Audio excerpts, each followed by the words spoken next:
风拂荷塘，自留一抹清香。大家好，欢迎来到河上清风。高贵的奔驰大 G 停在道馆门口，从车上下来一对中年夫妇，还有一个穿着白裙子的女孩。那个穿着白裙子的女孩额间一抹黑，眼底空洞，周遭也是黑气环绕，好像被小鬼缠身。估摸着是哪家暴发户的女儿身上招惹上什么了，前来道观寻求帮助。我正在跟师傅吐槽这一家三口暴发户的打扮，突然那个中年男人跑到我面前，脸上还带着比哭还难看的笑容。我的女儿啊，这几年在道观受苦了，爸爸妈妈来接你回家。如果这男人眼中的嫌弃可以稍微掩盖一点的话，我可能真的相信了他们是担心我在道观吃苦才来接我回家。我并不想跟他们回家，事出反常必有妖。可是师傅却劝我下山，说有些劫该躲躲不过，不如直面，也算是一个成长的过程。既然师傅如此说，我也不再坚持，收拾了几件衣服，带上师傅给的土特产，跟他们一起下了山。师傅说拿人手短，准备这些土特产给他们，也是希望他们能对我好点，不要把这蛇皮袋往车上放，脏死了。中年女人捏着嗓子，嫌弃地看着我手上的蛇皮袋。我低头看了一眼还挂着些泥巴的蛇皮袋，咧嘴笑了笑。这是刚从山上挖出来的，带着些泥巴保鲜。我那便宜妹妹立马用手捏住了鼻子，姐姐，咱们家吃的东西都是空运过来的新鲜食材，这山上的东西能吃吗？亏他们还是有钱人家，竟然都不知道现在富人圈里都流行吃野味了吗？既然人家嫌弃，那我这蛇皮袋里的几只千年人参我就不拿了。回到陈家，我妈就嫌弃地催着我去洗澡，一股土尘味，赶紧去洗洗。一会儿家里要来客人，她眼里的嫌弃毫不掩饰，我倒也不伤心，毕竟我也没把她当成妈妈。不过看着黑气环绕的便宜妹妹，我还是于心不忍，从口袋里掏出一张符纸，建议你随身携带。什么乱七八糟的东西！我爸伸手夺过，眉毛拧成了一条线，怒斥道：什么破烂玩意，也敢给你妹妹？你妹妹从小身上用的符纸都是请高人专门弄的，赶紧把你这丢人现眼的东西拿走！说完，犹未解气，我爸直接把我送给陈倩的符纸撕了个粉碎。外面人家重金难求的符纸，就这么被我爸撕了个粉碎。算了，他们既然已经认定了我是个废物，我说什么也没用。我们有我们的规矩，无求不应。他们自己不求救，那我们也只能顺应天意。从浴室出来，我看到了我爸说的高人，赶紧过来跟大师问好，站在那里磨磨蹭蹭的干什么？我爸看到我，拧眉怒斥了一声，转而又转头，谄媚地看向高人：白大师，您看看他的面相，是否与小女相匹配？师姐，被称为白大师的高人此时正用手指着我，神情激动。你们要借他的命？他可是……嗨！我干咳一声，挡住了白燕接下来的话。我需要跟这位小姐交流一下。白燕手指着我，尽量让自己不那么激动，希望你们能回避。白燕礼貌地把他们请出去之后，才一脸震惊地看着我：师姐，你怎么下山了？如你所见，被亲生父母接回来的。我摊手，一脸无奈，他们就是嫌你克他们的无良父母。我点头。白燕瞠目结舌，我还是头一次见把亲生女儿的命借给养女的。我不甚在意，询问白燕情况，大体知道了他们接我下山的目的。陈倩身体总是不舒服，可去医院怎么也检查不出病来，好几次医院都下病危通知书了，还是没检查出病因来。她身上一团黑气，你看不到？看到了。白燕点头，在我面前不敢有秘密，借命不是赚得多吗？我本来想忽悠他们一下，反正他们也看不出来借命和去小鬼的区别，没想到他们的亲生女儿竟然是你。说着，白燕哀怨地看了我一眼，仿佛我挡了她的财路。你做你的，别把我供出来就行。我还想陪着他们多玩几天，若是他们提早知道了我的身份，那得多无聊啊！没有小傻子可以耍了。吃饭的时候，我妈把我安排在角落里，陈倩却坐在最佳位置。按理来说，归家应该吃水饺，结果我妈就炖了一颗大白菜，炒了一盘水萝卜丝，一碗西红柿鸡蛋汤，唯一一道硬菜是一盘大闸蟹。大闸蟹还是放在陈倩身边。你不是在道观长大的吗？应该是吃素，我们也是为了迎合你，吃一顿全素宴。我妈不咸不淡地看我一眼，抬起筷子给陈倩夹了一个螃蟹，脸上立马堆了笑。倩倩，你正在长身体，多吃点。我倒也不在意，以前跟着师傅，整天山珍海味的吃，偶尔吃点清淡点的，也算是清清肠道了。我面无表情地夹了一筷子萝卜放进嘴里，就听我爸淡淡问我：“这几年你有上学吗？”在他们心目中，我估计就是一个没有文化、生长在山上的文盲。陈倩便冲着我甜甜的笑笑：“姐姐，我明天要去学校报到哦，清北大学。”我妈便佯装嗔了陈倩一眼：“倩倩，也许姐姐没有学上，不能这样，不然姐姐会伤心的哦。”虽然是在训她，可我妈看着陈倩的眼神充满宠溺，我就很无语。他们要不要这么自信？我点头。我考上了清北大学，明天报到。清北大学，比起我妈和陈倩，我爸一直以来都算淡定。结果在听到我也考上了清北大学之后，也露出了惊讶的表情。你自己考上的？你考了多少分？你有钱读书，你师傅对你还不错。在我爸眼里，估计是以为我师傅倾家荡产供我读书，就是说，咱也不知道为什么，他们会觉得我师傅很穷。691，今年咱们市的文科状元。我裂开嘴，冲着我爸露出白晃晃的8颗大牙，然后我发出了灵魂攻势：妹妹考了多少分啊？你妹妹学的是艺术，跟你不一样。我妈说话有些结巴，一看这个样子，就知道陈倩不一定是凭着自己的本事考进去的，估计是我爸我妈用了点超能力。第2章挑拨。刚到学校，我刚进教室，教室所有人的视线都落在了我身上。倩倩，这是你说的从小在山里长大的姐姐，真的蛮土的。你看她穿的那一身衣服，粗布蓝衣的，我家阿姨都不这么穿衣服。几个人对着我一顿评头论足，有个女生直接朝我走过来，上下打量我一眼，眼中的嘲讽快要射出来了。我听说你在道观里长大，会不会算卦？她话音刚落，周围便爆发出一阵嘲笑声。林媛，你还来上什么学？干脆去摆摊算卦，当神婆算了。就是到时候地址发给我们，好歹同学一场，我们去给你捧捧场，给你几块钱。周围的同学又是一阵爆笑，我没给回应，挑眉看了一眼站在我面前的女生。你爸要没了。眼前的人身子一僵，疼得眼上染上一层愤怒。你胡说八道什么？你爸是干工程的，虽然是个领导，但这2天有些忙，需要去工地上监工。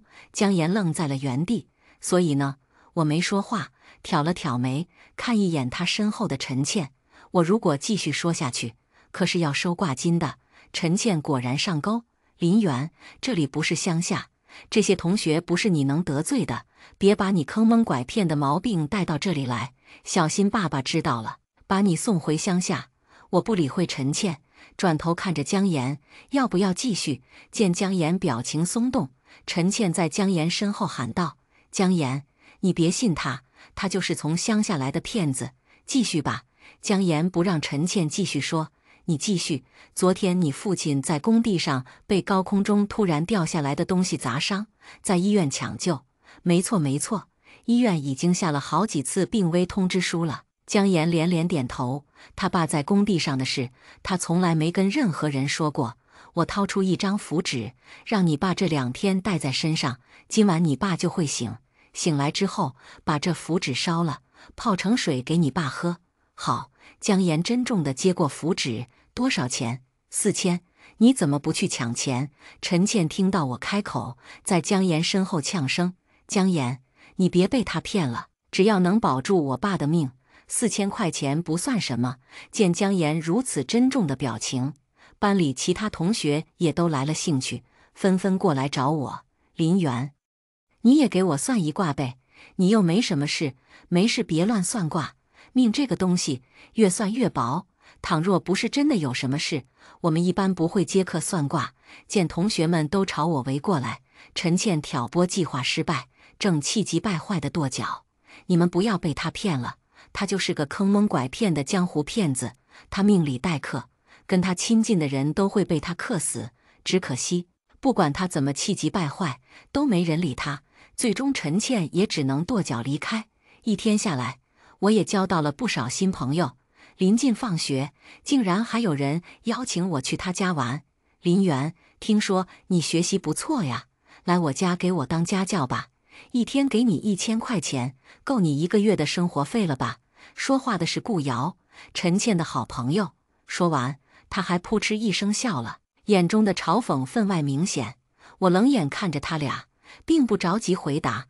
这群人都有业障，陈倩的身上黑影尤为严重，只是他们根本不觉，依然在那放肆嘲笑我是个乡巴佬。他们身上的黑气相似，应该是被一个东西给缠住了。我对他们身上的东西挺好奇的，便也就开口答应。好啊，有钱不赚是傻子。他们把我喊去，应该也不是为了辅导功课，反正去一趟就有钱赚，何乐而不为？见我来口答应，他们又是一阵哄笑。陈倩，你一个姐姐，多少是有点自不量力在身上。顾瑶捂着嘴，放肆嘲笑，我也毫不在乎。见他们没什么事，我干脆不再搭理他们，转身离开之前，留下一句：一会儿把你家地址发给我。我心里还挂念着姜岩的父亲，毕竟姜岩向我求救，便是我的香客，我得对他负责到底。不管身后那一串嘲笑声，我快速去了医院，见姜岩的父亲悠悠转醒之后，方才放心去了顾瑶他家。一进顾家，扑面而来的一团黑气差点把我打倒。我定了定心神，仔细观察顾家四周，四周黑气凝聚，像是有怨气极深的厉鬼。看来这顾家应该是有冤魂。我四处打量着，在门口被人拦下，拦着我的人上下打量着我，一脸的嫌弃。不好意思，我们得跟家里通传一声，得到主人家允许，我们才能放你进去。我挑了挑眉，示意他去问，反正不让进，我就不去。大师姐，保安正用可视电话说着外面的情况，身后突然传来叫声，声音里还带着惊喜。大师姐，你出山了。我尴尬地回头，身后那人看我回头，快速朝我走过来，惊喜地上下打量我。你竟然出山了，竟是林简。白燕跟我说你出山了，我还不信。你来这里做什么？我没回答林简的话，开口反问他。林简挠挠头，你进来应该也看到了，他们家近来一直倒霉，今天请我来看看。一边说着，脸上露出一脸雀跃地看着我，能在这遇见你简直太好了。我来他们顾家，一进门就被一团黑气给打到了，也不知道是怨气多么深的厉鬼。本来我心里还在打鼓，遇见你我可就不怕了。我无语，我先跟你说，别把我身份暴露了，我有我自己的事。说着，我顿了顿，开口提醒林简，他们家的情况确实有些棘手，你如果一会儿看到情况觉得自己办不了，被硬逞强。正说着，顾母从门口探出头来，见到林简，脸上立马堆满了笑脸。林先生，然后才像是刚看到我一样，一脸嫌弃地打量我一眼。你是来给瑶瑶辅导功课的？见顾母脸上对我露出了嫌弃，林简的脸就难看下来。林简正准备开口替我说话，被我一个眼神挡了回去。林简悄悄给我发信息，让我小心点。他看见顾瑶鬼鬼祟祟地拿着绳子进了他的房间，看了林简发过来的短信，我眉毛一挑，绳子？难不成他们想绑架？有意思，就是不知道他们有没有那个本事能绑架得了我。第3章背刺。我去2楼的时候，顾瑶正在跟陈倩对着娱乐圈的男明星犯花痴。见我上来，顾瑶便是嗤笑一声，对着陈倩挑了挑眉：你这个姐姐打扮得跟要饭的一样，跟你的气质一点都不搭。倩倩，该不会你这个姐姐才是领养来的吧？他都跟你们不一个姓。别这么说。陈倩柔柔弱弱地推了顾瑶的胳膊一下，她毕竟是我姐姐，听了会伤心的。你就是太善良了。顾瑶耸肩，要我说，不过是个乡下来的乡巴佬，就算随便弄死了，也没人知道，那就交给你了。陈倩冲着顾瑶眨了眨眼睛，毕竟是我姐姐，我可不忍心动手。一边说着，陈倩还一边意味深长地对我笑了笑。你放心，一会儿林大师来了，我便让他活不成。顾瑶冲着我阴恻恻地笑，他一个人的命，够我们2个人用吧？他们2个人当着我的面大大方方地聊着，好不避讳，估计是觉得我就算有通天的本事，今天也出不了他们顾家的大门，所以干脆连伪装都懒得伪装了。那我就先回家了。陈倩从顾瑶房间离开的时候，眼神在我身上落了一下，眼中带着嘲讽。能把命借给我们，是你的福气，你最好乖乖配合。我没理他，想要我的命，那得看你们有没有命拿。陈倩刚走，我便仔细打量起顾瑶来。顾瑶的身上有6条人命，一个10来岁的姑娘，竟然身上能有6条人命，怪不得整个顾家都被黑气团绕。你借了6个人的命。听到这话，顾瑶便愣住了。你怎么知道？旋即又想到什么，赶紧矢口否认。我听不懂你在胡说八道什么。你是不是最近感觉肩膀很沉，总觉得背着什么人？我没理他，继续说我的。顾瑶点头，没错，最近我总感觉特别累，像是有人在我肩膀上一样，似乎是感觉出我身上有点东西。顾瑶也顾不得否认了。顾瑶激动地抓着我的手，神情激动。那是因为被你借命的6条冤魂都在你的肩膀上。我伸手指了指顾瑶的肩膀。你说什么？顾瑶抓着我的双手，目露凶狠。你少在这里吓唬人了，你不就是想要保住你自己的命吗？我是不是吓唬人？你心里最清楚。我直视着顾瑶的眼睛，不给他躲闪的机会。这6个人都是被你骗来借命的，现在他们还在医院重症抢救，实力抢救。若是赶紧处理，他们的灵魂还有归位的可能，顾瑶的业障也不会这么深。见顾瑶眼神逐渐变得迷茫，我才又继续说道：你被陈倩骗了，你本来不需要借命，气运还不错，但是这几年你跟着陈倩为非作歹，被她连累，黑气已经蔓延到顾瑶的太阳穴，若是顾瑶再不赶紧化解，怕是时日无多了。你休要胡说八道。顾瑶此时已经底气不足，对上我的眼睛，不自觉地往后退。陈倩因为自己生病，这几年一直在到处拜佛，寻求借命的真身。你被他利用，伤害了6名女子，那6个可怜的女孩子现在还留在你家里，你自己好自为之吧。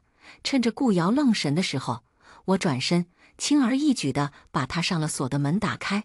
你看，你以为陈倩锁了门，但其实陈倩每一次都没有锁门，她每一次都给那些女孩逃生的机会，只是她们不知道，你也不知道，这也是陈倩身上的怨念。为什么会比顾瑶身上的浅？顾瑶应该是没想到陈倩会背刺自己，这个时候信息量有点大，她反应不过来。你没陈倩脑子好用，现在是被陈倩拿着当枪使，到时候人家那些冤魂来找人索命的，只能是找你。陈倩只是躲在背地后，被影响些气运而已。留下这句话，我便不再多说。下楼的时候，正好林简刚给顾家看完风水，此时正皱着眉头拒绝顾家的邀请。你这背负的人命太多，我能力有限，办不了。林大师，您别开玩笑了。顾父露出一个比哭还难看的笑来，谁不知道您是咱们这儿最厉害的风水大师？您若是办不了，我们找谁去？林简正好这个时候看到我下来，意味深长地看了我一眼，又说道：我师姐倒是可以，只是不知道我师姐愿不愿意接手。顾父一听，立马小心翼翼地询问：可有您师姐的联系方式？林简看我一眼，我师姐那个人脾气有些怪，即便给了你联系方式，你也不一定能联系上她。我很满意林简的回答，若无其事地对顾父顾母打了个招呼，便离开了顾家。回到家里，陈倩见我全虚全已地回来，腾的一下从沙发上站了起来，一手指着我，满脸的不可置信：“你怎么回来了？你的意思是我不该回来？”我挑眉看一眼陈倩，又看一眼同样不可置信的父母，心里半知道，看来去顾瑶家里所做的一切，他们都是知情的。对上我挑衅的眼神，陈倩此时显得并没有那么淡定。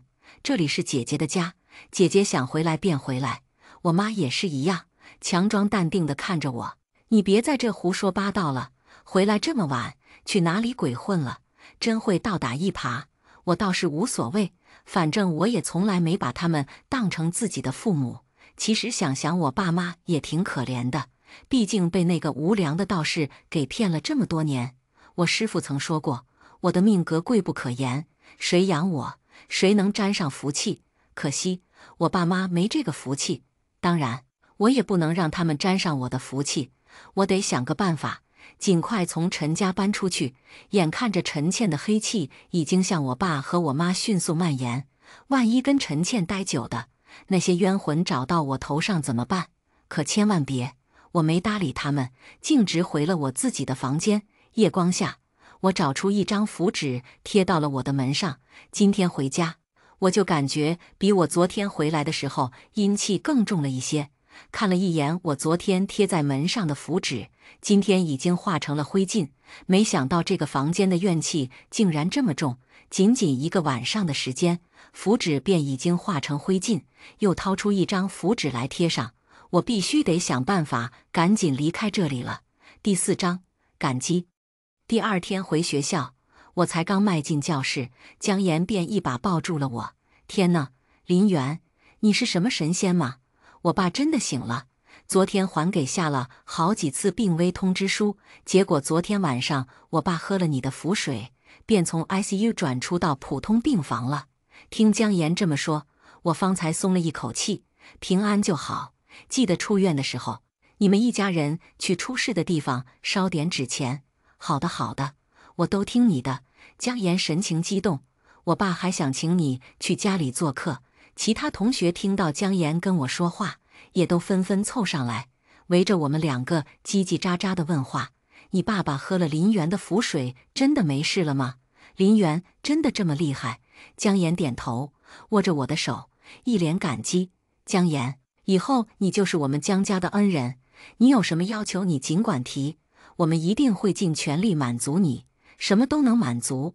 我挑眉，这不正瞌睡呢？上天给我递枕头来了。对，姜岩重重点头，什么都能满足。那我可不可以去你家住几天？昨天我还想着离开陈家，今天姜岩就让我提要求。我在山下待的时间不长，买套房子纯属浪费。若是姜岩愿意我住他家里去，我倒是还愿意给他加一张振兴符作为报酬，这有什么难的？姜岩没想到我会提这样的要求，先是一脸惊讶，又转换成一脸惊喜。我们全家随时欢迎。姜岩牵着我的手，霸气地环顾四周。你们听着，姜岩现在是我的姐妹，你们谁欺负她，那便是欺负我。姜岩他爸爸虽然是干工程的，但是他爷爷厉害呀。他爷爷是我们市首富，又只有姜岩他爸一个儿子。只是姜岩他爸叛逆期还没过，一把年纪了还想证明自己。姜岩他爷爷已经不准备把他爸列入继承人范围内了，反倒是苦了姜岩他哥，从小就被当成继承人来养，所以姜岩在班里还是有一定地位的。不过姜岩属于是白担心了，通过他爸这回事儿，班里的同学爱是对我都很崇拜，应该除了陈倩和顾瑶以外，没有会主动欺负我的了。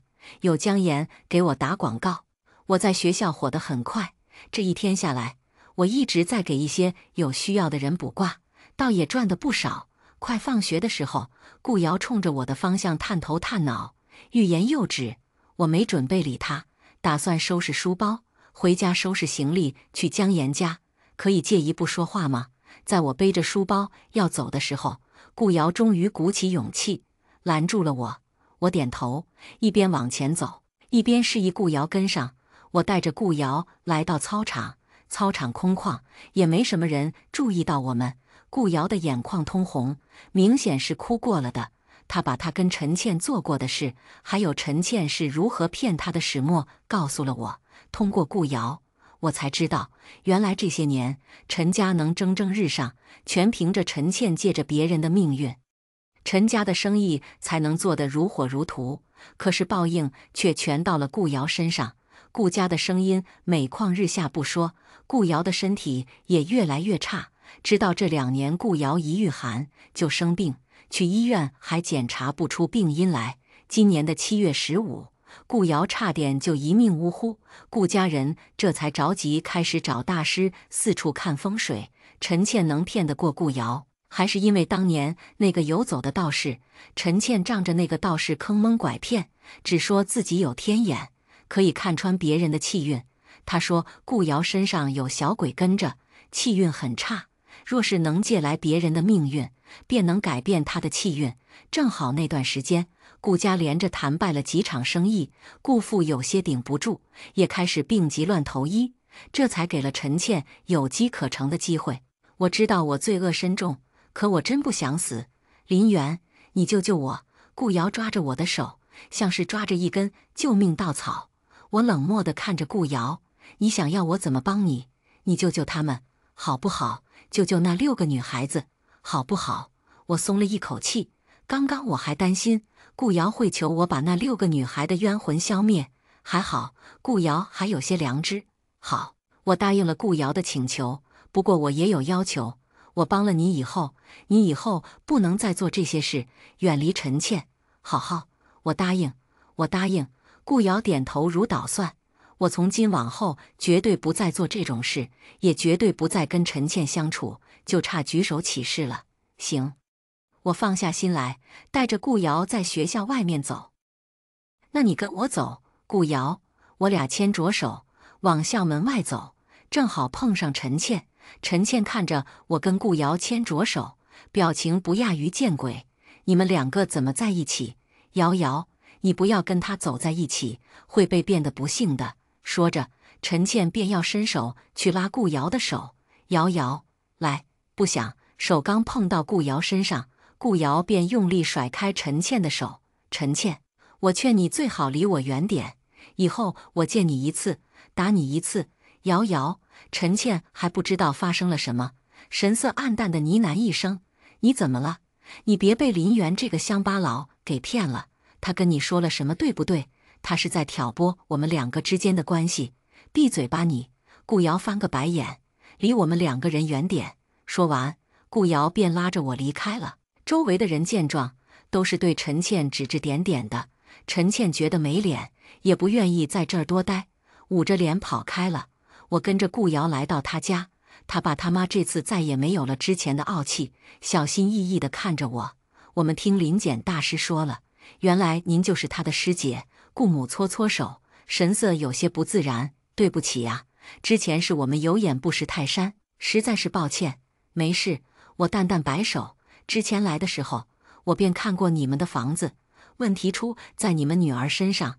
一边说着，我在周围已经摆好了阵法，将顾瑶请到阵法中间里来。我爸妈还进来吗？顾瑶倒是有孝心。我摆摆手，不用，问题出在你身上，只需要解决了你身上的那些冤魂便可以了。说着，我咬破了自己的手指，在顾瑶的眉心一点，又从身上掏出一张符纸来，在周围的火焰上烧成了灰，问顾瑶的父母要了水，将符纸烧成的灰撒进去，做成符水递给顾瑶，把它喝下去。顾瑶现在对我深信不疑，没有片刻犹豫，顾瑶就接过我手上的水，一饮而尽。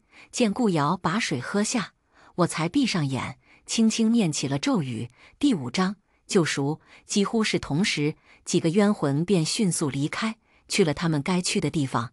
顾瑶身上一松，不用我说，便不自觉地睁开了眼睛。他们回去了吗？顾瑶一睁开眼睛，看着我，眼中带着感激。我感觉身体轻松了不少。我点头，看了一眼围着顾瑶的阵法。这些阵法先别动，保留一段时间，还有这张符纸，你随身携带，749天之后将它烧了，你还是用符纸的灰泡水喝，这样你身上的业障便可解除。”顾瑶连连点头，我便又转身对他爸他妈说道：“叔叔阿姨，你们这些年尽量多做点慈善，如果说意外赚钱了，便全都捐出去。近几年只需要留下够花的钱便可以，不要多留。”他们也是连连点头。林大师，谢谢你，实在是感谢。之前是我们有眼不识泰山，还请您不要介意。说着，他们掏出一张银行卡，里面是10万，是我们给你的答谢费。不用，这次是因为救人，我不收费用。我没接那张银行卡，救人一命胜造7级浮屠，这是给我自己积阳德，对我的修为有帮助，所以是不能收取费用的。这怎么能行？顾父是生意人，知道利益交换利益才是最安全的。见我不收钱，心里便是不放心。您放心便是，已经替您解决了。我知道顾父担心什么，但是他们之前虽然是被骗了，可是坏事确实也做了，所以我并不想让他们这么心安理得，心里有点惧怕，以后才不至于做坏事。临走，我又不放心地嘱咐了一声：“顾瑶，你记住我跟你说的话，若是顾瑶以后继续跟陈倩相处，继续做坏事，即便是神仙来了，也救不了他。”顾瑶连连点头，看着我神色感激。他们还想留我吃饭，也被我拒绝了。我答应了姜岩，今晚便要去他家了。第一次去晚了不合适。我回到陈家的时候，他们已经在饭桌上吃起饭来了。见我进家门，我妈一脸嫌弃地说道：“整天在外面鬼混，学学你妹妹，每次放学都按时回家。既然你们看我不顺眼，那我为了不碍你们的眼，我搬出去住。我回来也是为了收拾行李，他们自然不愿意轻易放我走。毕竟他们还想借我的命，但是他们并不想挽留我。在他们眼里，我一个乡下来的丫头，肯定是已经被城市的灯红酒绿迷花了眼，不愿意离开他们家才对。如今我自己提出离开，岂不是打了他们的脸？”我爸从餐桌上站起来，居高临下地看着我，语气里带着施舍：“你也不用非要离开，你想要留下来也可以，只是你要认清楚自己的地位，要事事以倩倩为先，大可不必。”我耸肩，看着傲慢的我爸，嘴角带着冷笑：“我现在马上搬走。”说着，我脚不沾地地跑回了自己的房间收拾行李。其实我根本没什么行李可收拾，来的时候我没打算住太久，只拿了几身衣服来，行李收起来也快。我爸看着我背着书包出来，脸都黑了：“林媛，你不要不识抬举，我看你离开了陈家，你还能去哪？”说着，我爸突然嗤笑一声：“你不会是想要去找你那个穷鬼师傅吧？”我爸似乎很看不起我师傅，当然，我师傅那种人也不需要我爸看得起。看他身上黑气环绕的样子，估计很快他便会求着那个他看不起的人救他的命。林媛，不然这样吧，你道个歉，我便同意你留下。明天姜家有个宴会，我也可以带你去，还要道个歉，我又没做错什么，凭什么道歉？不用，你们就这里会自己用吧，我不打扰了。他们还不知道，我今晚是要去姜家住的，我没再搭理他们，而是直接背着书包离开了这个原本不属于我的家。我带着为数不多的行李，快速赶去了姜家。见他们都准备好了饭菜等我，我便有些不好意思，毕竟是第一次来，让他们久等了，确实有些失礼。若是师傅知道了，估计又要骂我了。不好意思，临时有事耽搁了，久等了。不会不会，姜母看见我很亲切，拉着我坐下，又递给我一杯热水。你是我们家的恩人，等等你又如何？况且我们才刚准备好，小妍的哥哥还没回来。说着，姜母又催促姜妍给他哥哥打电话，早告诉他让他今天早回来了，结果还是让恩人等他。没事的，阿姨。我连忙拦下姜妍：“您不要太客气，叫我小媛就好。”姜母这么客气，倒是让我不好意思起来。姜满正是这个时候回来的，怎么才回来？刚一进门，江母便是对着自己儿子表达不满。江满脸上表现出歉意，临时有事要处理，你们先吃，不要等我。还不是要给你介绍你爸爸的救命恩人小袁。师姐，江母话还没说，江满的目光已经朝我看了过来。只见江满满是惊喜地朝我走过来。师姐，好多年不见，你好记得我吗？其实是不记得了。我尴尬地挠挠头，毕竟师弟满天下，我刚出来这几天，每天都能碰上师弟，我记性不太好。我有些不好意思，人家那么激动，我却不记得人家了。我是师姐的小跟班呐，见我果真想不起来。江满脸上有些委屈，小时候我最愿意跟在你身边了，师姐怎么能把小满忘了？原来是那个小跟班呐。江满小时候因为身体弱，总是生病，江母没办法，便把他送去道观里清修。当时原本想直接出家来着，到了要剃头发的时候，江母突然舍不得了，师父便干脆提议让江满带发修行，哪天身体好了，便可接下山去。如今算算，我们如今有8年没见了。小满，你竟然是小满，几年不见，原来的小跟班竟然长得这么大了，看上去还有点好看。我惊喜地看着江满，像是以前一样，摸了摸他的头。尽管他现在已经比我高了许多，长这么大了，许久不见，也长高了，也变帅了。江满为了配合我，甚至还矮了矮身子，方便我能摸得到他的头顶。第6章救人。师姐，你终于想起我来了。一张高冷的生人勿近的脸，此刻竟然变得委屈巴巴。你不知道，我去了好几次道观，师父都不让我再见你，那是因为我在清修啊。我笑了笑，像以前一样，笑着安慰他。我在清修，师父肯定是不让人去打扰我的。原来你就是我哥小时候回来经常提起来的恋恋不忘的大师姐。江岩惊呼一声，激动地拉着我的手，差点蹦起来。你就是那个经常把我哥打得鼻青脸肿，我哥还愿意跟在你屁股后面的那个大师姐。江岩说的兴奋，我却有些尴尬，毕竟在人家家长面前呢，把人家孩子打得鼻青脸肿。江岩哥这阶段呢属于是，却没想到江母竟然笑嘻嘻地捂住了嘴巴。这小子从小就欠，把他送去道观，我们还担心给你们添麻烦，倒是没想到在道观能有一个能治得住他的人，我们也放心了。倒是没想到，原来那个人竟然是小袁，这可真是缘分。江父也是爽朗的大笑。之前我们接小满出来，原本想去拜访你跟你师父，不过当时你师父的弟子说你们已经闭关了，也就没有去亲自感谢。我笑着点头，对，当时师父要闭关修行一段时间，那个时候谁也不见，没想到我跟江家竟然还有这样的渊源。又寒暄了几句，我们才开始用餐。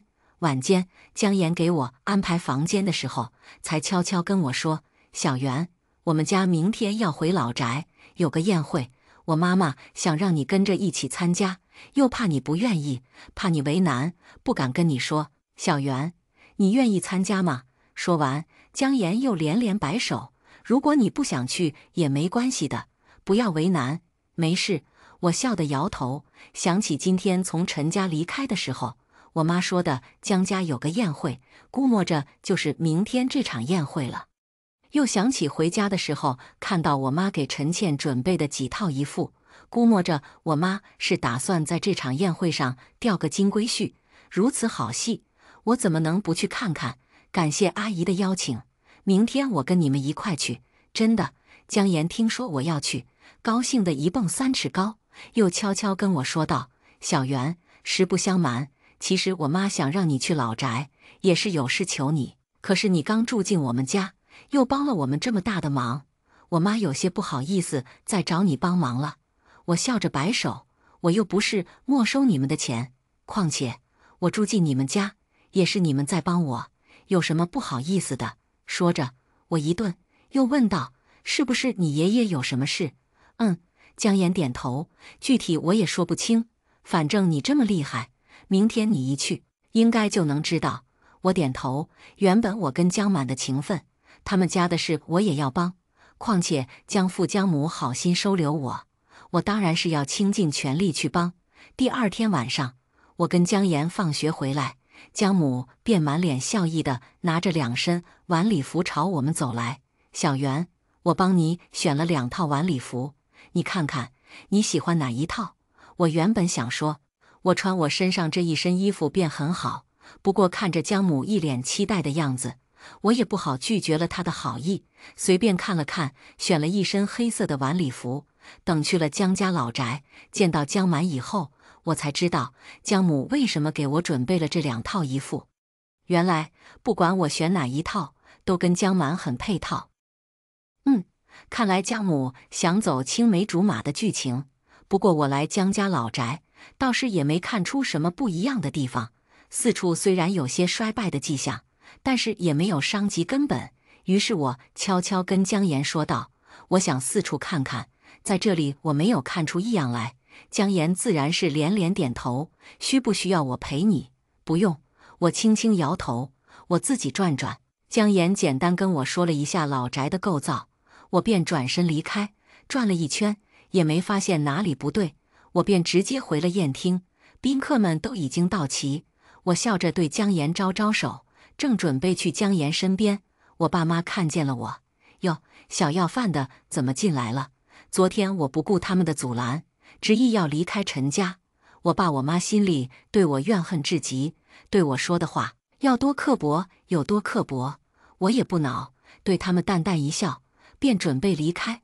毕竟他们即将要倒霉了，我也不想跟他们掺和，省得连累到了我。这江家的宴会可不是什么阿猫阿狗都能进来的，保安呢？怎么看门的？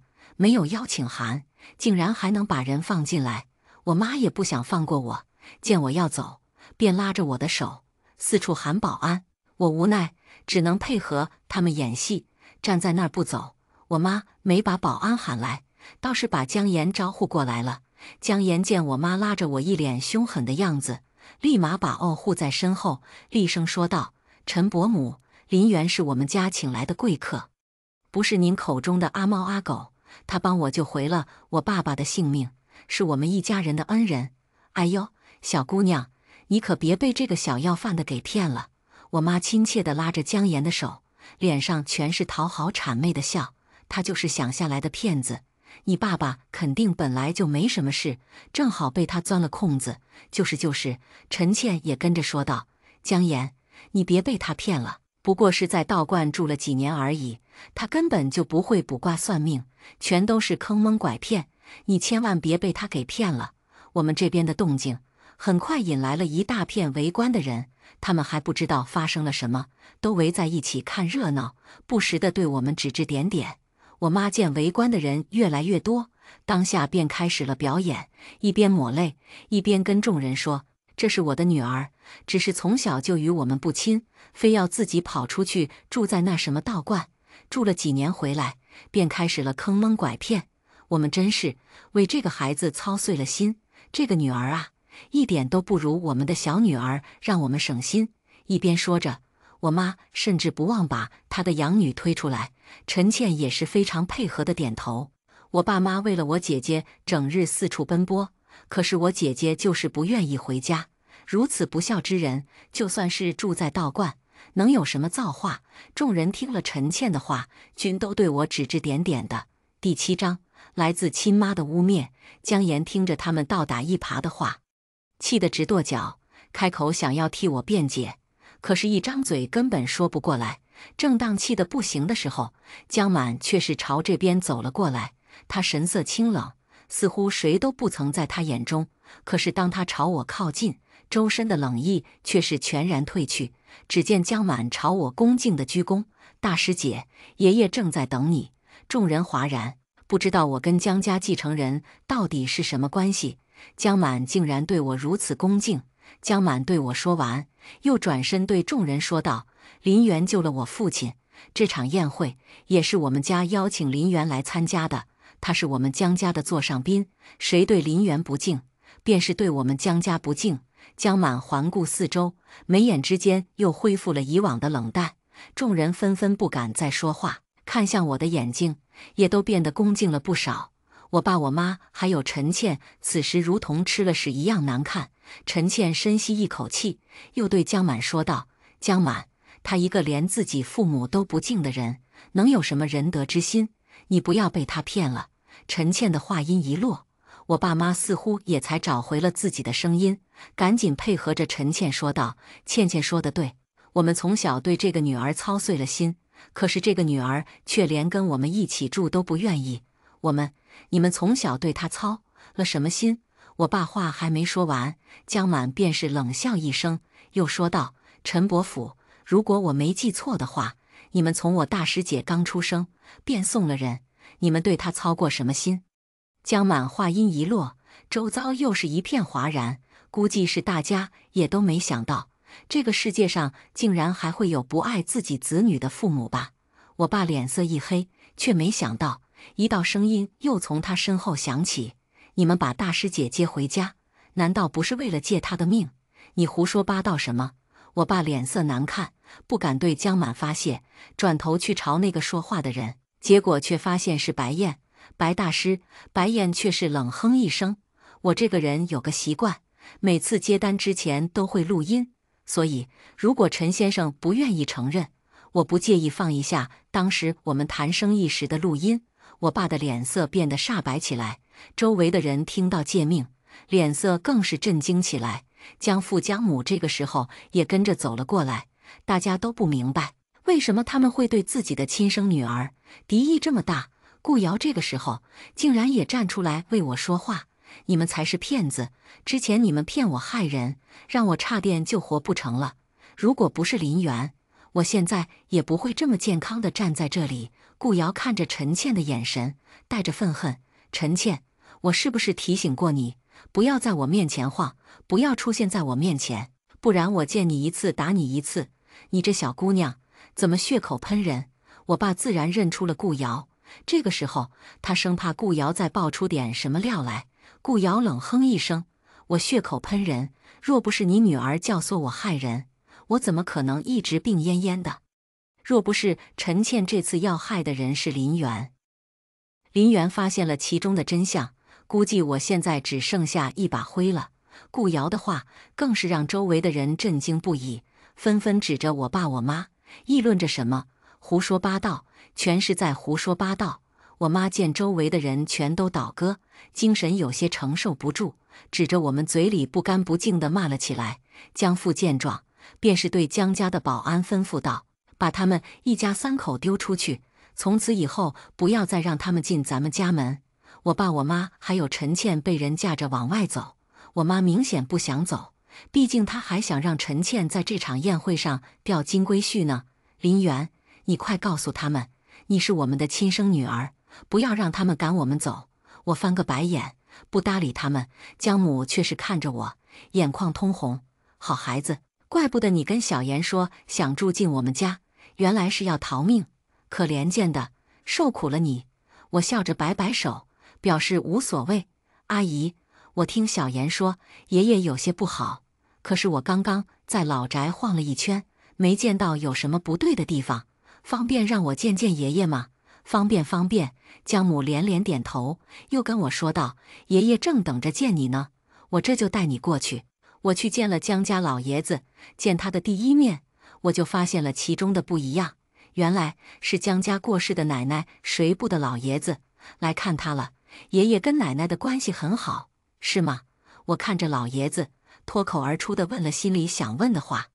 问完之后，才觉出自己这句话问得有些冒昧，不过老爷子也不见怪，点了点头，似乎是想起了亡妻，眼中闪过一丝难过。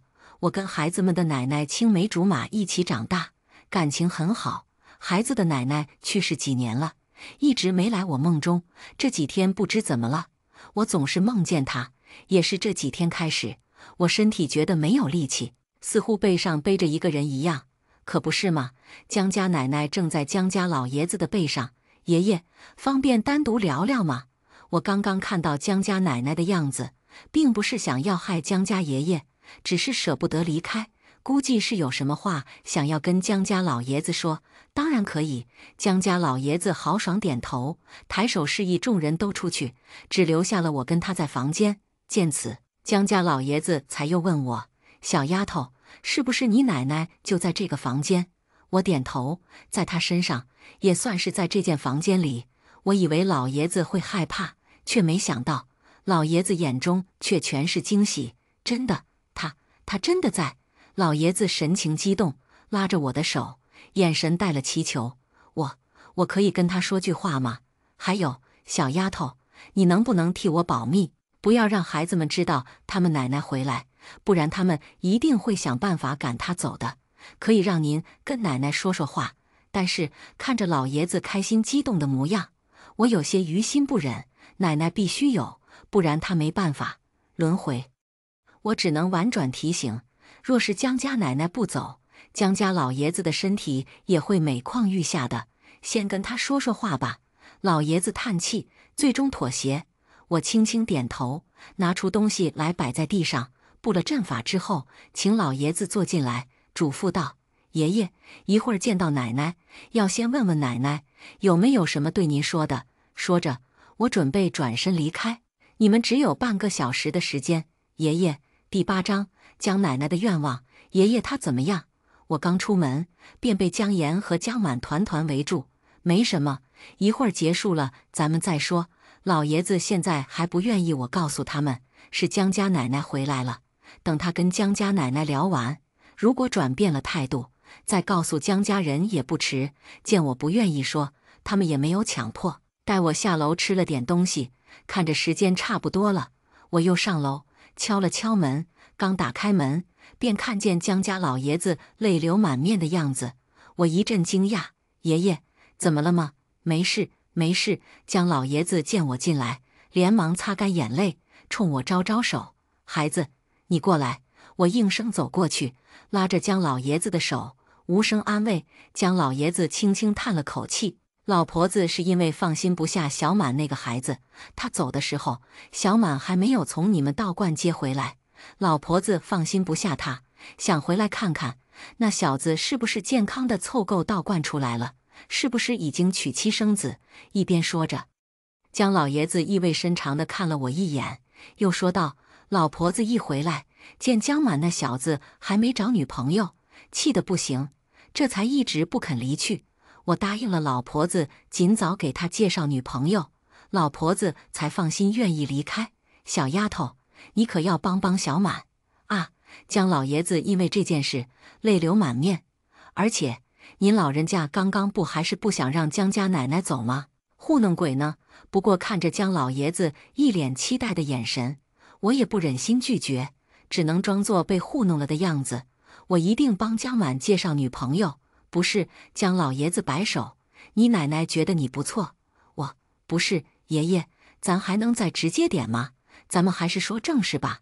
我忍住翻白眼的冲动，干脆转移话题：“现在给奶奶超度吧。”江老爷子点头，目光灼灼地看着我：“一会儿我得跟江满说一下他奶奶的遗愿。”说着，还以为我听不到一样，小声嘀咕：“这么好的姑娘，可不能让别人抢去了。”我重新准备了一番，让老爷子坐在了中间。我小声念起符咒，咬破指尖的肉，用血点在江老爷子的肩膀上。奶奶，莫言留恋。话音刚落，江家奶奶便离去。我手一放，江家老爷子便睁开了眼，走了。虽然身上感觉到了轻松，可江家老爷子眼中带了失落。江家老爷子并不想让江家奶奶离开。江满他们进来时，爷爷眼里的失落已经消散，已经解决了。我看一眼江满，是江家奶奶挂念你呢，她回来看到你一切都好，也就放心了。还不放心呢，她让我监督你结婚生子。我话音刚落，江老爷子的声音便冒了出来：“这江家老爷子还是个老顽童。”我无奈笑着摇头，剩下的话留给他们去说。江老爷子跟江奶奶聊了那么久，肯定是有许多话要传达的，那是他们的家事，我不便听。在江家住了许多天，我妈突然给我打电话，让我回家一趟。我原本不想回去，可他们说是很严重的事，想走感情路线，见我还是不肯松动，又拿着身份压我，非逼着我回去。我想了想，最终还是决定回去。也不是我怕了他们，而是我确实挺好奇，他们葫芦里到底卖的什么药。只是我没想到，我妈竟然会对我做出那种事情。我刚一进家门，我妈便热情相待：小袁，你总算回来了，你不知道妈妈多想你。说着，我妈还想抱我一下，吓得我赶紧躲开。她身上黑气太重，我怕被她抱一下黑气也上我身上来了。这次换我一脸嫌弃地看着她，有事说事，别动手动脚，事出反常必有妖。我不得不防着他们点。你这孩子，我是你妈妈，我还能害你吗？一边说着，我妈亲热的又要拉我的手。我给你准备些菜，之前接你回来，以为你在道观长大，爱吃素，所以才准备了一桌素菜。这不，今天妈妈特意给你做了些好吃的，你来尝尝，好不好吃？不必了。他们看我的眼神闪躲，这饭菜说不定有什么问题，有事说事吧。我挺忙的，没空跟你们在这演戏。我妈被我连续2次拒绝，脸上有点挂不住了，想要发脾气，却被陈倩轻轻地摁住。我妈努力压下心中的不快，尽量不让自己的眼神看上去烦闷。小袁，我知道你对我们有偏见，日久见人心，你搬回来住，咱们一家人好好相处。我心里一阵好笑，跟他们一家人好好相处，我是疯了吗？他们想要我的命，我还要跟他们好好相处？没事吧你们？见我一直没说话，他们还以为我默认了。我妈伸手又要拉我，走，咱们吃饭去。我说了，我不吃。这家人是听不懂人话吗？我已经有些烦了。也许是在道观从小是他们的大师姐，习惯了发号施令，很少有人会忤逆我。你真是不知好歹！我妈彻底被我激怒，脸上已经挂不住了，恢复了本来面貌。跟他废话什么？我爸脸上带着轻蔑的笑，仿佛捏死我如同捏死一只蚂蚁那么简单。别耽误时间了，如果他敬酒不吃，只能吃罚酒了。吃罚酒？我冷笑一声，转身去看我爸，果然见他手上不知道什么时候已经拿了一条麻绳，看来是想用强的了。我早说过，她再厉害也是个女娃娃，力气能有咱们3个人大。你不听，非要浪费一桌好饭。正说着，我爸已经拿着麻绳朝我走来。我不想伤他，可使腿却本能地抬了起来，朝我爸踹了过去。不好意思，一脚踹在了我爸的子孙带上。我爸吃痛地捂着肚子倒在地上，看着我的眼睛里带着不可置信。你们想绑我？我妈脸上带着愤恨。你爸说的没错，像你这样不守规矩的人，就应该捆起，不能心慈手软。说着，我妈顿了顿，看向陈倩时候的眼神便带着宠溺，也都是因为我们倩倩太心善，不忍心直接绑了你，要不然……哼！我妈一副我捡了大便宜的样子，我无语望天，她是不是对善良有什么误解？要不然怎么样？我挑衅地看了一眼现在还躺在地上的我爸，冷笑：要不然你们全都像他这样在地上躺着。第9章，越挫越勇。我妈知道我能把我爸撂倒，现在撂倒他跟陈倩更是不在话下，只能发狠话吓唬我。林元，你不要得意得太早，一会儿成大师来了，即哪怕是有通天的本事，也得给我乖乖受着，还成大师好吗？这人是越挫越勇，屡战屡败，还越败越战，也不知道他们是真的脑子不好使，还是不愿意承认我的厉害，竟然还要找什么大师来收服我。不是，你们脑子有泡！我从出生开始，他们就因为听信别人的话，认为我克他们，这才把我送去了道观。怎么18年后，我命又这么好了，让他们这么费尽心机的来要我的命？真是不明白这家人脑子是用什么做的，自己的命都快没了，还惦记着我的命，死到临头了还嘴硬。我妈嫌恶地看了我一眼，你这条贱命，我们能看上便不错，那是你的造化，这造化给你，你要不要？你尽管嘴硬。我妈说不过我，干脆不说，只是冷眼看着我，眼中带着得意的神色。让你再蹦跶一会儿吧，再蹦跶一会儿，等成大师来了，我看你还怎么蹦跶。我妈似乎很自信成大师能办了我。我看着我妈，淡笑不语，也不知道这个程大师什么来头。上次我妈他们在江家闹了这么一出，我们金陵寺的都不愿意再接受他们家的生意，一些其他小的道观也因为他们陈家得罪了我，生怕跟陈家有什么来往，从而得罪我师父，更是不敢接他们家的生意。就在几乎是全城打压的压力下，我爸和我妈竟然还能找到人来给陈倩借命。我说实话，我也是挺佩服他们。程大师很快来给我揭秘了。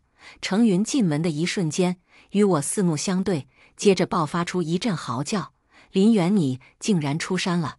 于是整个世界静止了。程云跟我一起进道观的，我的好姐妹。程云确实比我厉害。2年前，她便已经修行的差不多，出山四处游玩去了。你什么时候回来的？见到程云，我也是很惊讶。我爸我妈能把程云请来，本事不错。我本来没想回来，这不有人联系我，说他女儿命不久矣，急需要借命，愿意花高额的费用请我来。说着，程云四下打量我：“你就是他们嘴里需要借命的女儿？你怎么了？我看你生龙活虎的，不像是有毛病啊。”我是被人借命的。我眼神意有所指地看了一眼陈倩，命不久矣的是她，你有病吧？你有修为也不是这么用的呀。程云上下打量着我，像是在看傻子一样。林远，你可想清楚，你把命借给他，你可要重新修行啊。我又没病，我把命借给他干什么？我翻个白眼，朝地上努努嘴，示意程云往地上看。你没看到那人拿着绳子准备绑了我？程云这才看见，原来地上还躺了一个人。看到躺在的地上的人还拿着一根绳子之后，程云便怒了：“你们不是告诉我，被借命的人是自愿的吗？若是非自愿的，程云的修为也会受到影响。他是自愿的。”我妈脸上带着尴尬，狠狠地瞪了我一眼，想要威胁我。林媛也是我的女儿，倩倩是她妹妹，就妹妹于水火之中，林媛肯定是愿意的。我妈尴尬地冲着程云傻笑，见我不说话，使劲推了我一把：“你这孩子傻了吗？快点告诉程大师，你是自愿的。”要我说，论脸皮的厚度，还是得跟我妈学。她竟然还以为自己能威胁到我，我十分配合。好的，程大师，我是自愿的，你敢动手吗？程云，什么乱七八糟的？程云刚从外地回来，也不是很清楚我们之间的恩怨，不过看我们这个样子，便知道我们之间的关系肯定是剑拔弩张，自然不会再做下去。他冷眼看了陈倩一眼，也了然陈倩到底是怎么一回事儿，需不需要借命？你们家作孽太多，再加上有灾星在，你们肯定会事事不如意。程云淡淡的看了我一眼：“我要走了，你走不走？”程云这个人生平最烦别人欺骗，看来接下来我爸我妈给他再多的钱，他也不会接手了。程大师，您先别走啊！我妈没听出程云的言外之意，竟然还敢抬手阻拦程云。您说的没错，我们家确实有灾星。说着，我妈愤愤地看着我：“都怨你，如果不是你，你妹妹也不会这样，程大师也不会要走。”不是。我妈的理解能力是不是有什么问题？就连程云也震惊于我妈这惊人的理解能力。我的意思是说，灾星就在你身边。说着，程云指了指我妈身边的陈倩：“你说倩倩，你是不是看错了？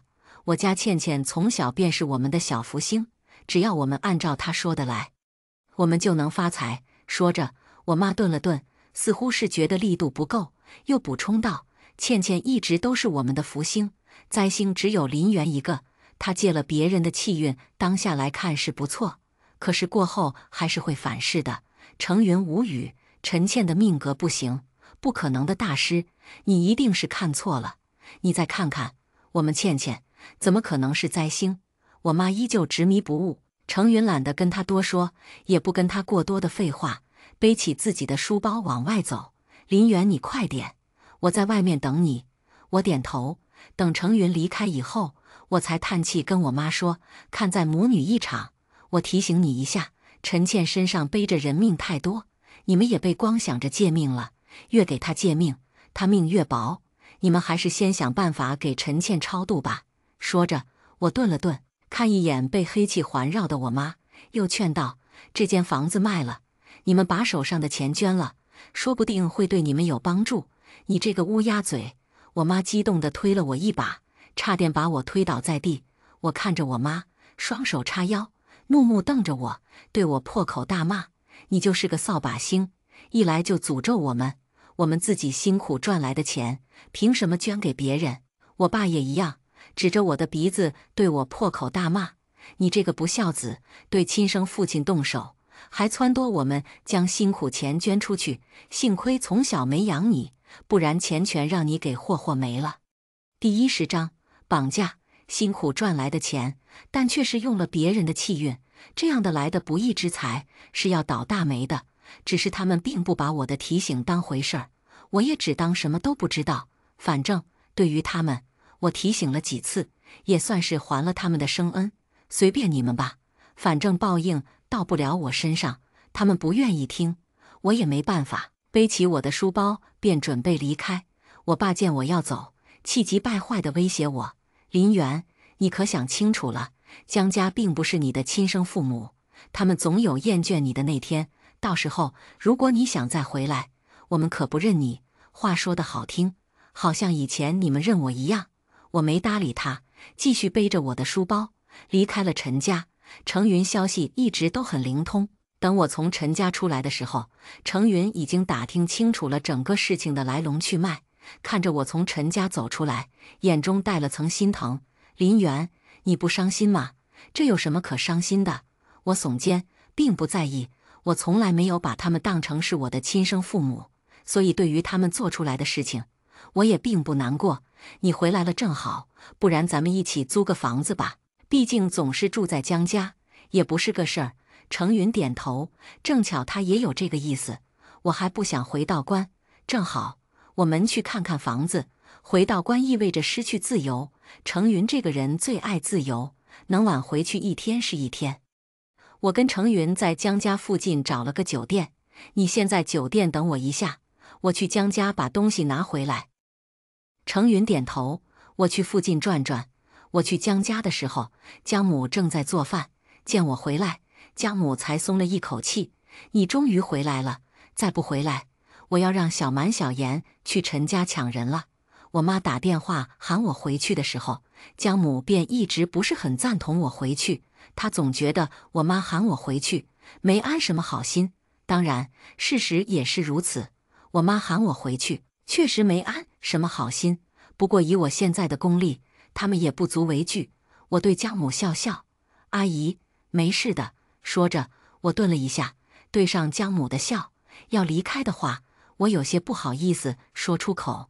怎么了，小袁？江母看出了我的欲言又止，放下了手中的活，笑着问我：有什么事你尽管说，不要跟阿姨客气。我不好意思地对着江母笑笑：阿姨，我要搬出去住了。我怎么要搬走？是阿姨招待的不好吗？还是小蛮小妍欺负你了？我话还没说完，江母便着急地打断了我的话，脸上带着焦急的神色：小袁，如果阿姨哪里招待的不好，你跟阿姨说，阿姨改正，别搬出去好吗？阿姨，您对我很好，江满江妍也没有欺负我，大家对我都很好。我拉着江母的手，安抚她：阿姨，我遇见了我的朋友，他也是自己一个人在这儿，我想去陪他，那还不好说。江母大手一挥：你们2个一起住在阿姨这儿，反正你的朋友肯定跟你品行一样，我们肯定也会喜欢，那太麻烦你们了，阿姨，我会不好意思的。我笑着拒绝江母的邀请。江母见我坚持，便也不再多劝，帮着我收拾行李，语气里全是不放心：小袁，你如果在外面住得不开心，记得要回来，这里永远是你的家，知道了，阿姨。我笑着点头，在我妈身上没感受到的母爱，我在江母身上感受到了。我抱了抱江母，心里暖洋洋的。跟江母告别以后，我便背着书包去了江家附近的酒店。我回酒店的时候，程云还没回来，我正百无聊赖地刷着电视剧，江岩的电话便打了进来：小袁，你怎么搬走了？都不跟我说一声。你现在在哪儿？我想去找你玩。我接起电话，姜岩都没给我说话的机会，便一阵输出。我无奈，只能把定位发到姜岩手机上。不出一会儿，姜岩便拉着姜满到了。姜岩一进门便开始抱怨，明明是我哥想要知道你的住址，他还不好意思问你，让我问。一边说着，姜岩看我的眼神都多了些暧昧。话说，我可从来没见我哥对别人这么上心过。我老脸一红，看了姜满一眼，只见姜满也是一脸的不好意思。别听小严胡说，还不好意思了。姜岩冲着我们调侃一笑。此时姜满白皙的脸红的都快滴出血来了。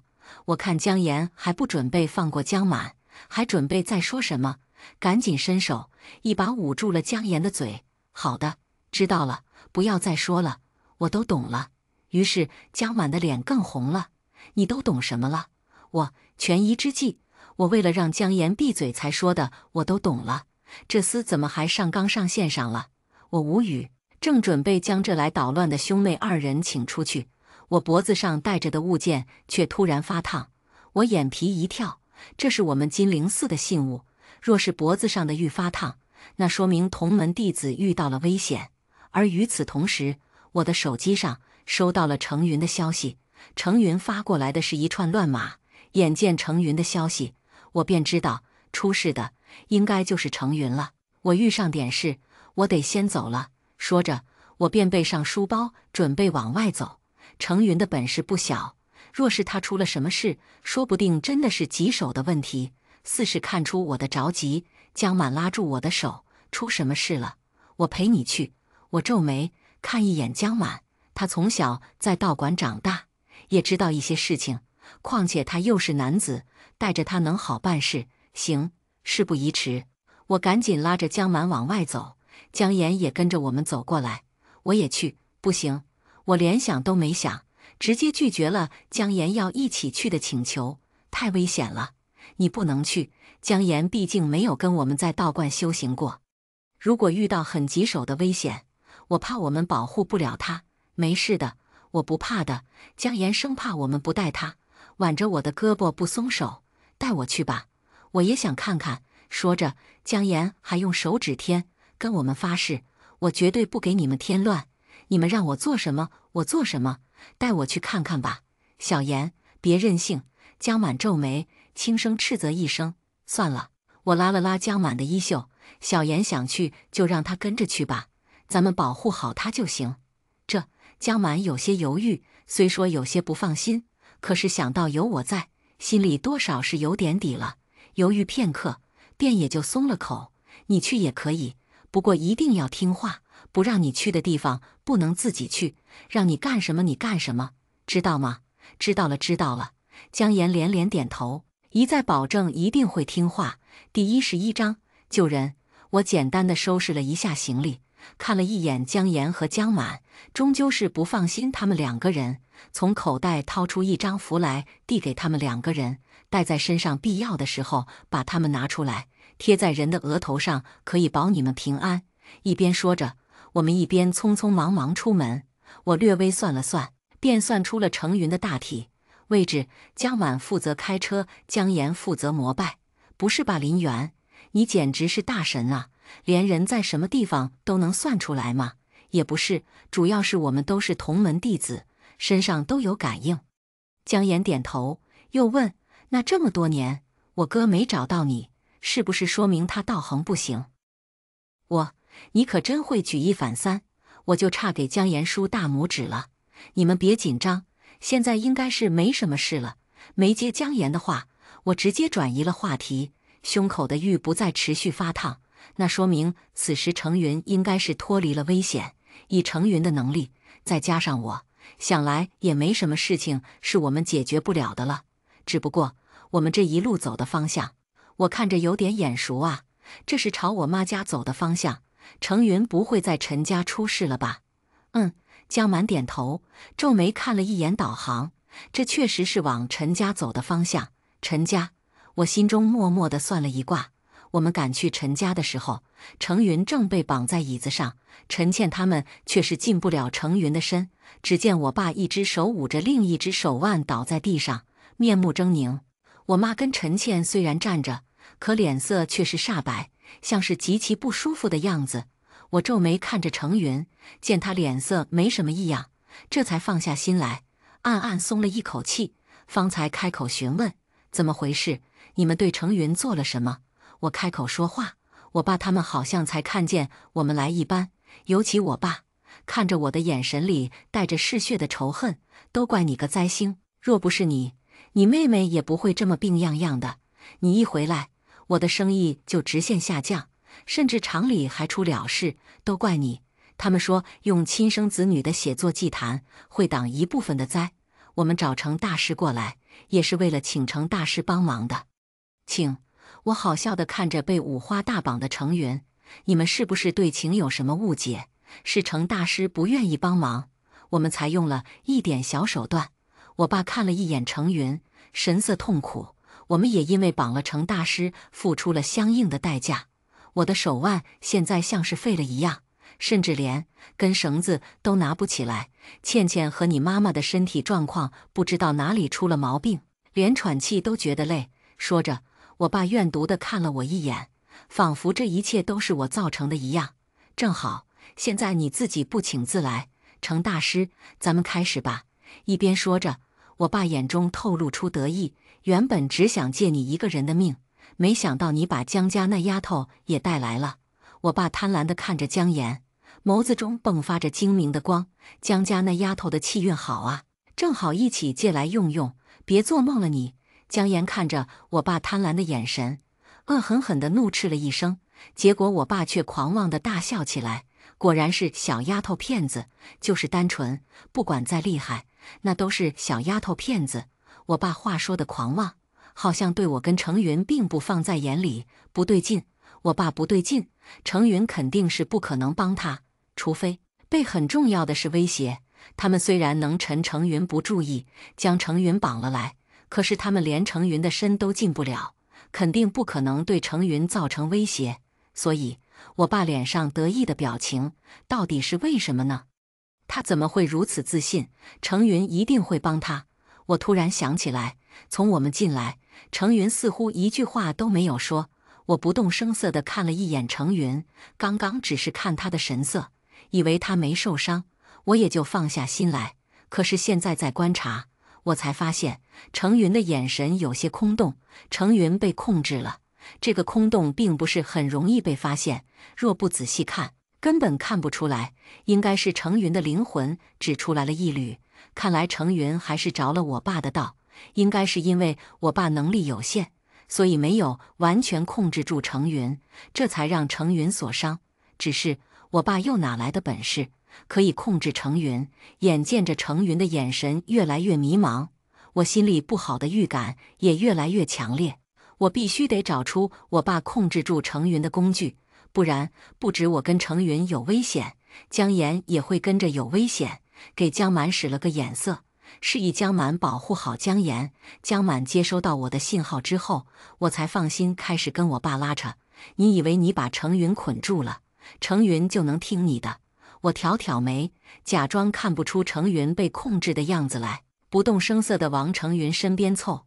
我爸以为自己伪装得很好，以为我看不出来，见我往程云身边凑，也并不阻拦，任由我过去。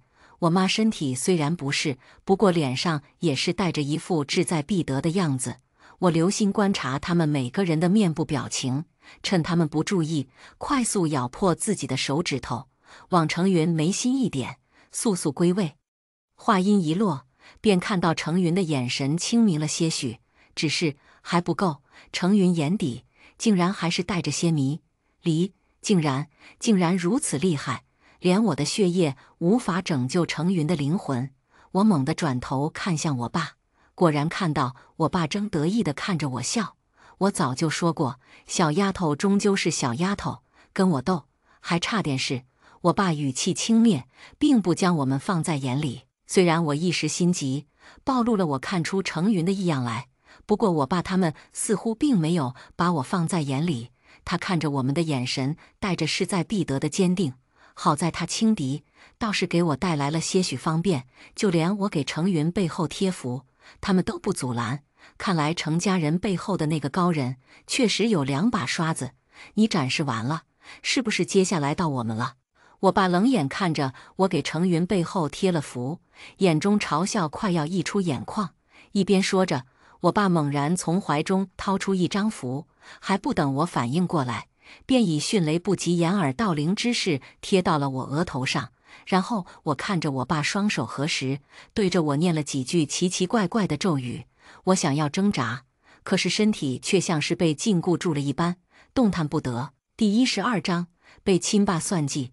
我眼睁睁地看着我爸对着我念着咒语，看着江满着急的嘴巴一张一合，却始终听不见他在说什么。这一刻，仿佛世界都沉默了一样。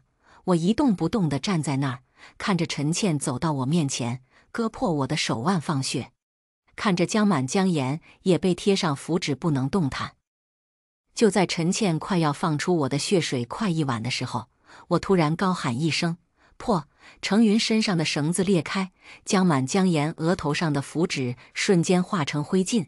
我爸一口鲜血吐了出来，满脸不可置信地看着我：“你怎么破了临江大师的咒？”我冷笑：“临江，你还真是会找。那是我师叔，跟我师父师出同门，因为品行不端，被我师爷赶出师门。他的能力确实可以和我师父相媲美。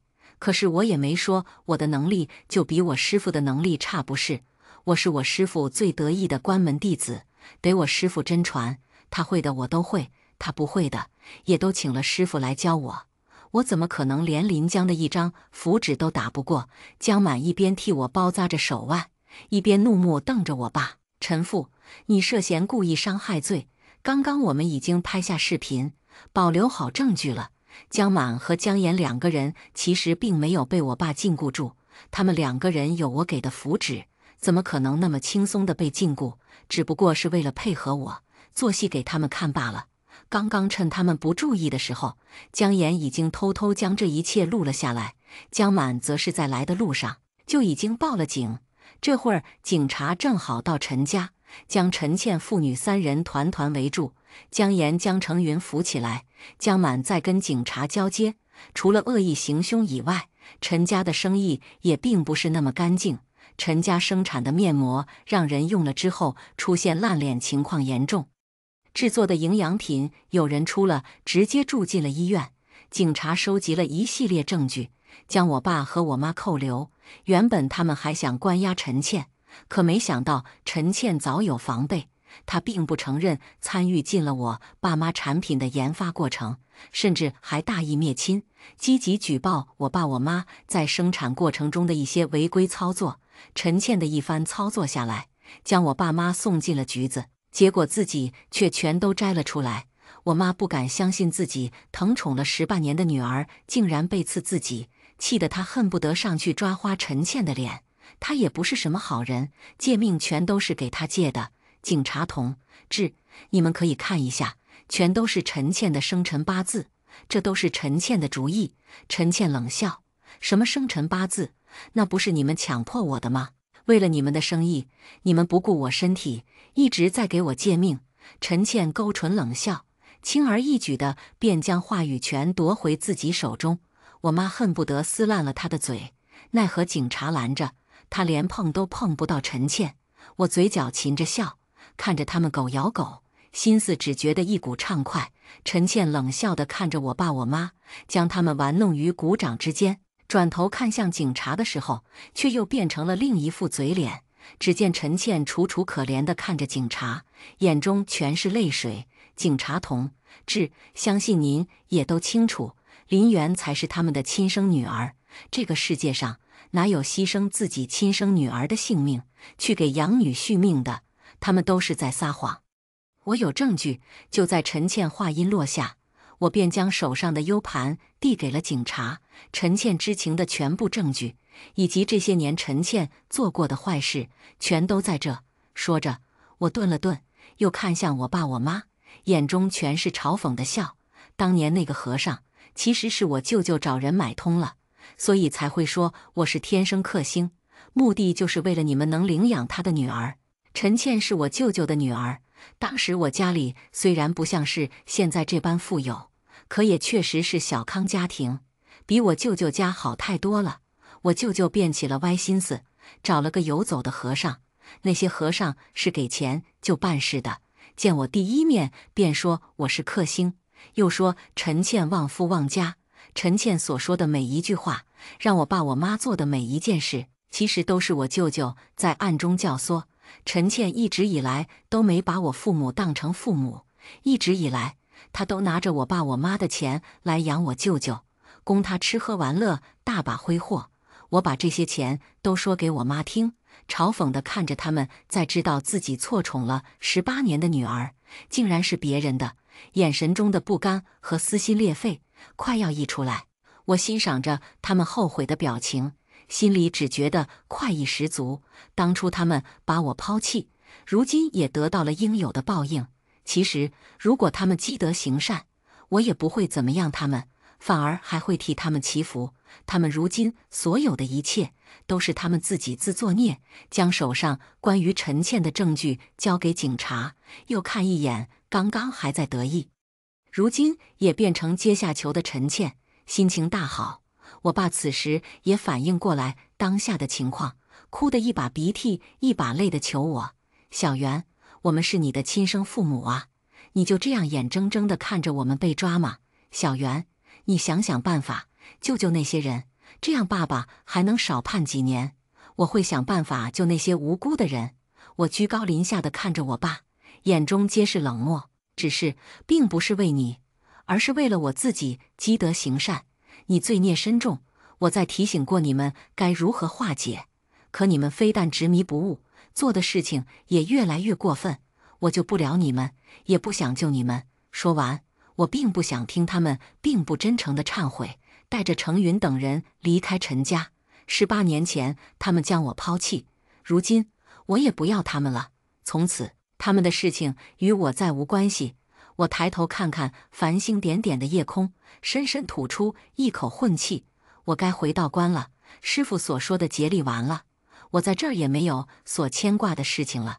其实学校里的东西，我早在道观里学完，去上学也不过是因为在这里闲得无聊，能在学校里交到姜岩这个朋友，我也很满足。姜岩一听我要回道观，立马急了：小袁，你回去了我哥咋整？你把人一块带回去吧。我把人带回去，你们整个姜家不得天天跑到道观去嚎我要他们的继承人。我冲着姜岩眨眨眼，又看一眼一脸紧张的姜满。你们可以去道观找我玩啊，反正未来还长，我还年轻，又没说要一辈子不嫁人。今天的故事就分享到这里了。如果您喜欢这个视频，请为我点个赞和订阅。如果您有任何建议，都可以在评论区留言告诉我。希望今天的故事在你心中留下清香。我们下期视频再见。